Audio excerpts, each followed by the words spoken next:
Sir నమస్తే అండి, మీ పేరు? నమస్తే అండి, నా పేరు లక్ష్మీనారాయణ. ఎక్కడ సార్ మీది? ఇక్కడే మందడం.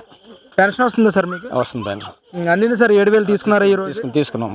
ఎలా అనిపించింది సార్? సచివాలయం సిబ్బంది వచ్చి ఎప్పుడు ఇచ్చినట్టుగా ఇచ్చేసారు. ఇబ్బంది ఏం లేదు. దాని గురించి ఇబ్బంది పడాల్సిన అవసరం లేదు. ఇబ్బంది ఏం లేదు, బాగానే ఉంది.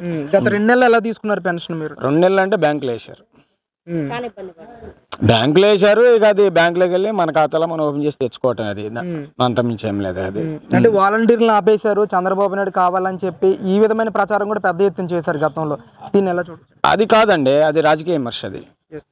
అది వాలంటీర్లు తీసేసారని రాజకీయ విమర్శ. వాలంటీర్లు ఏంటంటే వాలంటీర్ పని వాలంటీర్ చేసుకోవాలి. వాలంటీర్ పని వాలంటీర్ చేయాల. ఇంటింటికి వెళ్ళి ఇగో ఈ జగన్ గారికి ఓటేయండి, ఈ డబ్బులు తీసుకుని అని చెప్పి వాళ్ళు దుష్ప్రచారం చేశారు కాబట్టి వాళ్ళని పక్కన పెట్టాల్సి వచ్చింది. అది లేకపోతే వాళ్ళు తీసేయాల్సిన అవసరం లేదు. అది వాలంటీర్ని అది దాని గురించి వాలంటీర్ తీసేయాల్సిన అవసరమే లేదు. వాళ్ళు చేసిన పనికి వాళ్ళు తీసి పక్కన పెట్టాల్సి వచ్చింది. కానీ వాళ్ళు తీసేస్తామని చెప్పలేదు కదా, రిజైన్ చేయమని చెప్పలా. కొంతమంది రాజకీయ నాయకులు వాళ్ళ స్వార్థపరత కోసం కొంతమంది రిజైన్ చేయించారు. ఇక చంద్రబాబు నాయుడు గారు వాలంటీర్ని కంటిన్యూ చేస్తారు, వాళ్ళకి 10,000 రూపాయలు శాలరీ పెంచుతారని కూడా అన్నారు. అది అంటే బాబు ముఖ్యంగా ఇక్కడ జగన్మోహన్ రెడ్డి గతంలో వాలంటీర్ల ద్వారా పెన్షన్లు పంపిణీ చేశారు. ఈరోజు చంద్రబాబు నాయుడు గారు సచివాలయ సిబ్బందితో పంపిణీ చేస్తున్నారు. మీరు ఏమైనా ఇబ్బందులు ఎదుర్కొన్నారా ఏంటి అసలు? ఇబ్బందులు ఏం లేదు కదా. వచ్చారు, ఫోటో తీసుకున్నారు, లేదా తమ్ము వేసుకున్నారు, తమ్ము వచ్చేసింది, ఇచ్చేశారు. దాని గురించి ఇబ్బంది ఏం లేదు. వాళ్ళు ఇచ్చిన ఒకటే, సచివాలయం సిబ్బంది ఇచ్చిన ఒకటే. వాళ్ళిద్దరు ఎవరు ఇబ్బంది లేదు, ఇబ్బంది ఏం కలిగలేదు మనకి. ఏ టైం కల్లా అందింది మీకు ఈ రోజు? 7:30కి ఇచ్చేసారు. ఇచ్చేసారు. ఫోన్ చేశారు, వెళ్ళాను, ఇచ్చేసారు. ఏంటి అసలు ఏ విధంగా అనిపిస్తా ఉంది బాబాయ్? గతంలో 3,000 పెన్షన్ చేస్తానన్నది 5 సంవత్సరాల టైం తీసుకున్నారు జగన్మోహన్ రెడ్డి గారు. చంద్రబాబు నాయుడు గారు మొదటి నెలలోనే 4,000 పెన్షన్ చేసి మీకు అందించడం జరిగింది. ఏ విధంగా అనిపిస్తా ఉంది? చంద్రబాబు గారి మాట అంటే ఒకటే మాట. ఆయన మాట అంటే తప్పడు. అభివృద్ధి కట్టుబడే మనిషి, ఒక విజన్ ఉన్న నాయకుడు చంద్రబాబు నాయుడు గారు. విజన్ ఉన్న నాయకుడు కాబట్టి ఒకటే మాటతో 1,000 రూపాయలు పెంచుతున్నారు, 1,000 రూపాయలు పెంచేశారు.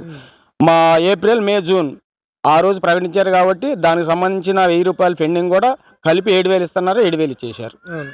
అది చంద్రబాబు గారు విజన్ ఉన్న నాయకుడు.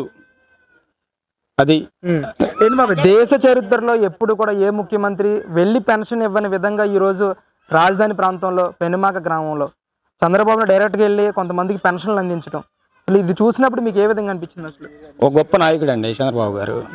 ఒక గొప్ప నాయకుడు. దేశంలో ఏ విధంగా ముఖ్యమంత్రులు వెళ్ళి ఇచ్చాడు. మంచి విజన్ ఉన్న నాయకుడు. చంద్రబాబు గారితోనే అభివృద్ధి చెందిద్ది. ఆంధ్రప్రదేశ్ అభివృద్ధి చెందిద్ది. వెనకబడిపోయింది. 30 సంవత్సరాలు అభివృద్ధి వెనకపోద్ది. అభివృద్ధిని తీసుకొస్తాడు, ఇండస్ట్రీలు తీసుకొస్తాడు, ఉద్యోగ కల్పన చేస్తాడు, అన్నీ చేస్తాడు. న్యాయం చేయగలరంటారు? చేస్తాడండి. 100% న్యాయం. 100% న్యాయం చేస్తారు చంద్రబాబు గారు. అని ఏంటి అసలు మీ రాజధాని ప్రాంతాన్ని ఈయన అధికారంలోకి వచ్చిన తర్వాత ఈ గడిచిన కొన్ని నెలల్లో ఎలాంటి మార్పులు తీసుకొస్తా ఉన్నారు? ఈ రోజు ఇక్కడ పనులు ఎంతవరకు మొదలు కాబోతా ఉన్నాయి? పనులు అంటే వచ్చి ఇప్పుడు 15-20 రోజులు రావడంతో తెల్లారే ప్రొక్లైన్లు పెట్టాడు. సీడీ యాక్సెస్ రోడ్లు మొత్తం శుభ్రం చేయించాడు. మొత్తం రావాలి కదా. నిన్న కూడా నోటిఫై ఇవ్వాలి. నోటిఫై వచ్చింది. ఏది మన బిల్డింగ్ని, గవర్నమెంట్ బిల్డింగ్ని నోటిఫై చేసామని చెప్పి సిఆర్డీ వాళ్ళు నోటిఫై కూడా వచ్చింది. ఇంకా అభివృద్ధి శరవేగంగా అయిపోద్ది. అంటే కుంటుపడింది కాబట్టి దాన్ని తీసుకురావాలంటే అది తొందర కాదు కదా. ఏదన్నా 10 రోజులు అయితే 20 రోజులు పట్టిద్ది. కానీ ఓపిక పట్టాలి.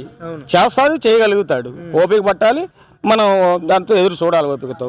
చేస్తాడు, అభివృద్ధి చేస్తారు. చంద్రబాబు గారు అభివృద్ధి చేస్తారు. ఈ రాజధాని అభివృద్ధి అయ్యిద్ది. యువతకు ఉపాధి వస్తుంది.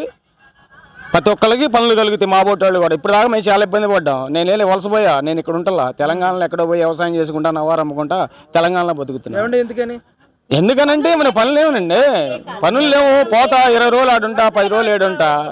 మరి వలస ఇవ్వాల్సిన పరిస్థితి వచ్చింది. మరి అట్టాగా మరి తప్పదు కదా. పొట్టగుడ్డు కోసం తప్పదు కండి. అది పనులేం లేవు. మనకి పొట్టగుడ్డు కోసం తప్పదు కదా. చంద్రబాబు నాయుడు గారు సీఎంగా అయ్యారు కదా, మళ్ళీ మీరు అక్కడి నుంచి ఇక్కడికి వచ్చే పరిస్థితి ఉంటుందంటారా? కల్పిస్తారంటారు చంద్రబాబు నాయుడు కంపల్సరీ కల్పిస్తారండి. 100% ప్రతి ఒక్క యువతకి ఉద్యోగ కల్పనలు వస్తాయి. రోడ్లు అభివృద్ధి చెందుతాయి. ప్రాంతాల వారికి కానీ అన్ని మన ఆంధ్రప్రదేశ్లో 26 జిల్లాలు ఉంటే 26 జిల్లాలకు అభివృద్ధి చేస్తాడు. ఆంధ్రప్రదేశ్తో పాటు అది రాజధాని ప్రాంతంతో పాటు 26 జిల్లాలకు అభివృద్ధి సమంగా చేస్తాడు. ఆయన లెక్క నేను మూడు రాజధానులు చేస్తాను, 3 రాజధానులు కట్టుబడి. ఇవాళ కూడా బొత్స సత్యనారాయణ స్టేట్మెంట్, నేను 3 రాజధానులు కట్టుబడి ఉన్నా అంటాడు. అది ఎవడు వాళ్ళు గెలిపించేది ఎవరు, వాళ్ళు చేసేది ఎవరు? నెక్స్ట్ ఇంకా 2029 కాదు 39 గెలవమను. అది కష్టం, చాలా కష్టం. అది నేను 3 రాజధానులు కట్టుబడి ఉన్నా అంటాడు. అది ఎవడు వాళ్ళు గెలిపించేది ఎవరు, వాళ్ళు చేసేది ఎవరు? నెక్స్ట్ ఇంకా 2029 కాదు 39 గెలవమను. అది కష్టం అంటారు ఇంకా. కష్టం కష్టం చాలా కష్టం అది